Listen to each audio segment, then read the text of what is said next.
C'est Vincent Motona qui nous rejoint maintenant, directeur innovation chez Decathlon. Alors tout le monde connaît Decathlon, en tout cas en France. Vous venez de la plénière, où vous partez du principe que la révolution, c'est la dématérialisation. C'est ça? Dématérialisation, c'est-à-dire? Apparemment, c'est ce qu'on me dit, qu'il fallait justement repenser le management de l'entreprise maintenant.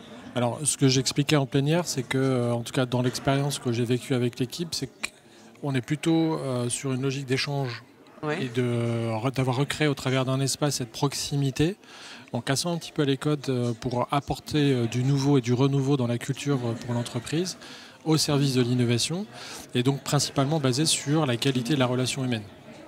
Donc se réinventer soi, d'être dans la bonne posture, et c'est cette bonne posture-là qui va permettre, en fait, dans la qualité de l'échange, d'être plutôt dans la profondeur de l'échange, savoir qui est l'autre, avant de se dire qu'on va peut-être se battre pour faire avancer des projets. Mais alors comment ça se passe concrètement? Comment est-ce qu'on établit cet échange? Alors cet échange, pour l'établir, puisqu'on est 75 000 collaborateurs et sur le site plutôt de 2500 personnes, c'était de se dire que, en tout cas on avait fait le constat, c'est qu'à un moment il fallait un ancrage physique pour créer un repère et que les gens se disent, tiens, il y a peut-être un endroit où, au travers de l'innovation, on peut peut-être rencontrer des gens qui sont acteurs sur ce sujet. Et en créant un espace physique, on crée le réflexe, et quand les gens rentrent, on leur dit, il faut oser, mais ça reste pour certains incantatoire, et donc le passage à l'acte, il passe par le fait d'écouter, de créer les conditions de la confiance, favorise en fait justement la prise de la parole et le fait de se dire, moi, il y a peut-être des choses que j'aurais envie de faire. Mais c'est un espace, c'est un hub que vous avez créé, c'est ça? C'est un espace physique, donc c'est 800 mètres carrés dans lequel en fait on peut faire ce que les gens veulent. Reconfigurable à souhait en fonction des besoins. Et qu'est-ce que les gens veulent habituellement? Donnez-nous des exemples. Alors il y en a certains qui en ce moment ont décidé de faire une exposition et un partage sur le sport et les produits recyclables dans la seconde vie. Donc on est en relation avec le ministère des Sports.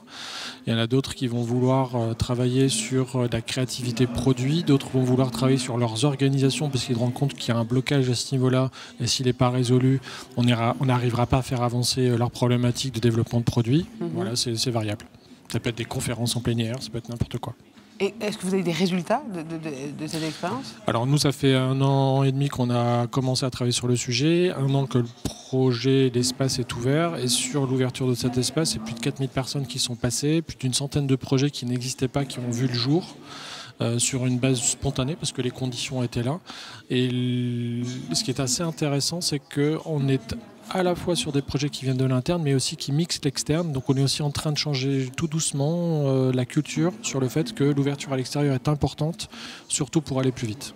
Mais du coup, j'entendais des résultats par rapport à la productivité de ce personnel, qui est donc peut-être plus motivé, non?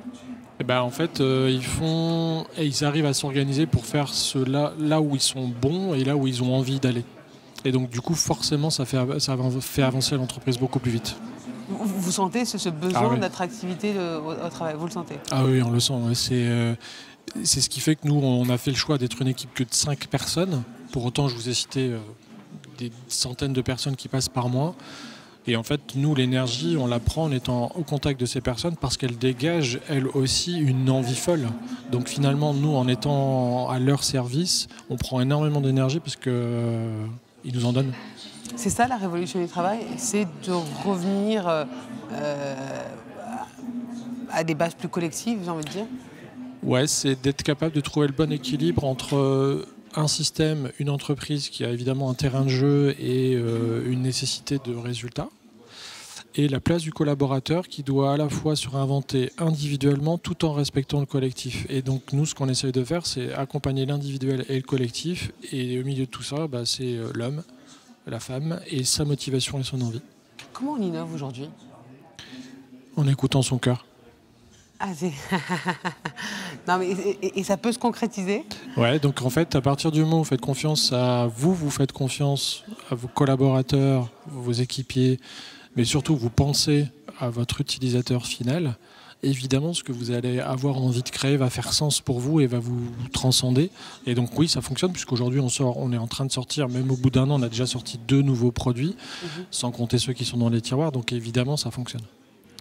Ok. Dans 10 ans, comment vous voyez cette révolution du travail? Comment sera le travail dans 10 ans? le rapport aux salariés? Je ne suis pas Madame Irma, je n'ai pas de boule de cristal. Vous êtes au cœur d'innovation. Mais par contre, j'ai une conviction, c'est qu'elle sera avant tout humaine. C'est-à-dire que ce sont les hommes qui trouveront les bonnes réponses. Je ne crois pas au schéma tout fait d'un modèle qu'on viendrait plaquer, qui viendrait imposer aux personnes leur mode de travail.